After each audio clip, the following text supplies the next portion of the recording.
Assalamualaikum warahmatullahi wabarakatuh. Perkenalkan, nama saya Siti Ilmatufatul Muktasidah. Di mata kuliah usul fikih ini saya akan menjelaskan tentang hakikat, majaz, syari, dan kinayah. Yang pertama yaitu hakikat. Hakikat secara bahasa itu sabit, yaitu tetap, atau sebagai maf'ul, yaitu objek. Nah, untuk secara istilah sendiri, hakikat merupakan suatu lafal yang digunakan menurut asalnya untuk maksud tertentu. Maksudnya lafal tersebut digunakan oleh perumus bahasa memang untuk itu. Nah, sedangkan menurut para ahli, salah satunya yaitu menurut Ibnu Subki, menyatakan bahwa hakikat adalah lafaz yang digunakan untuk apa lafaz itu ditentukan pada mulanya. Nah, kemudian macam-macam hakikatnya terbagi menjadi 4. Yang pertama, hakikoh lugawiyah, lafaz yang digunakan pada maknanya menurut pengertian bahasa atau memaknai suatu lafaz dengan menggunakan pendekatan bahasa yang penyusunannya pun dilakukan oleh ahli linguistik. Nah, yang kedua yaitu hakikat syariah. Nah, lafaz ini yang digunakan untuk makna yang ditentukan, untuk itu oleh syara atau memaknai suatu lafaz dengan menggunakan pendekatan syariat, yang penyusunannya pun dilakukan oleh syariat atau secara fikih. Yang ketiga adalah hakikah urfiyah hasasah. Nah, lafaz yang digunakan untuk arti menurut kebiasaan tertentu yang biasa digunakan oleh suatu kelompok atau sebagian di antaranya. Bisa juga didefinisikan sebagai suatu lafaz yang di dalam maknanya menggunakan pendekatan kebiasaan yang tertentu. Dan macam hakikat yang keempat yaitu hakikah urfiyah ammah, lafaz yang digunakan dalam makna menurut yang berlaku dalam kebiasaan hukum, atau lafaz yang digunakan maknanya menggunakan pendekatan kebiasaan yang umum dilakukan maupun dilakukan. Yang kedua yaitu majaz. Majaz secara bahasa yaitu beragam. Kata majaz diambil dari kata ijazal maudu yang artinya meninggalkan atau menempuh suatu tempat. Sedangkan menurut istilah, majaz adalah suatu kata bukan pada makna asalnya karena adanya qarinah atau indikasi yang mencegah penggunaan makna asal, disertai adanya hubungan antara kedua makna yang digunakan dan makna asal. Untuk itu, dari beberapa contoh definisi yang di atas secara bahasa maupun istilah, majaz dapat dirumuskan pengertian lafaz tersebut yaitu 1. Untuk subtema pembahasan yang kedua yaitu tentang majaz.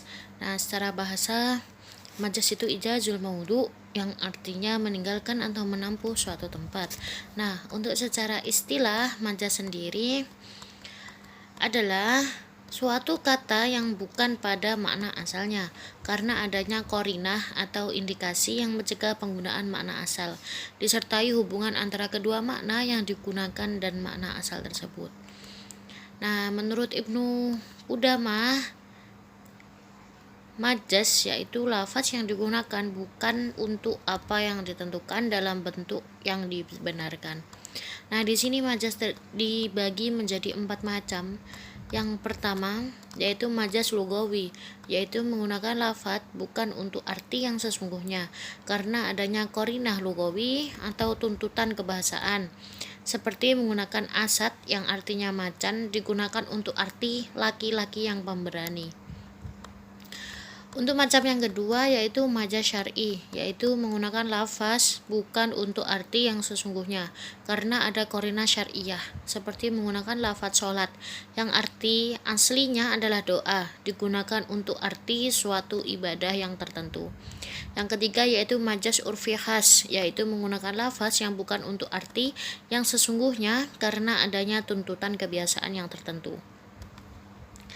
Nah, untuk yang terakhir yang keempat yaitu majaz urfi am, yaitu menggunakan lafaz bukan untuk arti yang sesungguhnya karena adanya kecocokan dan tuntutan kebiasaan yang umum atau menyeluruh. Untuk subtema pembahasan yang ketiga yaitu tentang syarih. Syarih secara bahasa berasal dari kata soroha yang artinya yaitu terang. Kemudian secara istilah, kullu lafdin maksyuful ma'na wal muradu haqiqatun au majas, yang artinya setiap lafadz yang terbuka makna dan maksudnya baik dalam bentuk hakikat maupun majas. Untuk subtema yang keempat yaitu kinayah. Kinayah secara bahasa yaitu mengatakan sesuatu untuk menunjukkan arti lain.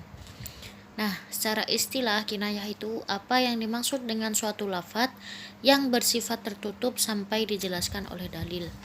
Nah, kemudian yang termasuk ke dalam lafadz kinayah ada dua pembagian. Yang pertama, penggunaan nama seseorang dengan memakai kata ganti nama termasuk kinayah. Contohnya, dikatakan Rahmat sedang sholat dengan khusyuk, maka akan mudah orang mendengarnya memahami maksud dari pernyataan itu. Tetapi jika dikatakan ia sedang sholat dengan khusyuk, maka orang akan bertanya siapa yang dimaksud dengan orang yang sedang sholat tersebut, seperti itu. Untuk pembagian yang kedua yaitu ucapan yang mengandung keragaman maksud atau multitafsir, termasuk kinayah. Contohnya, seseorang yang mengatakan kepada istrinya, "Pulanglah engkau ke rumah ibumu." Ungkapan ini mengandung beberapa maksud, dapat berarti cerai dan dapat pula berarti pulang sementara. Bila seseorang menggunakan ucapan tersebut kepada istrinya dan yang dimaksud ucapannya itu untuk cerai, berarti dia menggunakan lafadz kinayah untuk cerai. Jadi seperti itu. Sekian yang dapat saya sampaikan, kurang lebihnya saya mohon maaf yang sebesar-besarnya. Wallahul muwaffiq ila aqwamit thoriq. Wassalamualaikum warahmatullahi wabarakatuh.